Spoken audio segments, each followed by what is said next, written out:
আপনি যুদ্ধে রেখে গিয়েছিলেন, শেখ মুজিব যখন গণতন্ত্রকে হত্যা করেছিলেন এবং বাক স্বাধীনতা কেড়ে নিয়েছিলেন, চাকরির সংবাদপত্র থেকে বাকি সংবাদপত্র বন্ধ করে দিয়েছিলেন, সবচেয়ে আশ্চর্য বিষয় ফরিদ জাতীয় সংসদে 1975 সালের 25 জানুয়ারি 12 মিনিটের ব্যবধানে তিনি গণতন্ত্রকে হত্যা করেছিলেন।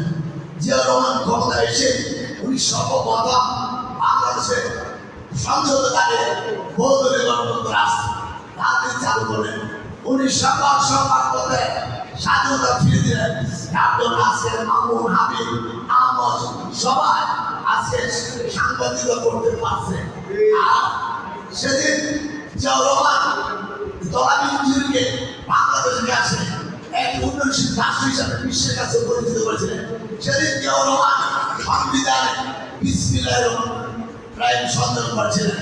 আপনার দেখেন একাত্তর থেকে অন্তর্বর্তী পর্যন্ত আমি যখন এই ক্ষমতা এসেছে তখন বাংলাদেশের জনগণের বাক স্বাধীনতা কেড়ে নিয়েছে, গণতন্ত্র কেড়ে নিয়েছে, সংবাদপত্রের স্বাধীনতা দর্শন এমনকি ব্যাংক ডাকাতি, ব্যাংক লুটপাট করে অর্থ দেশের বাইরে পাচার করে দিয়েছে। মানব অধিকার, মৌলিক অধিকার, রাজ্য অধিকার, ভোটের অধিকার সকল কিছু কেড়ে নিয়েছে।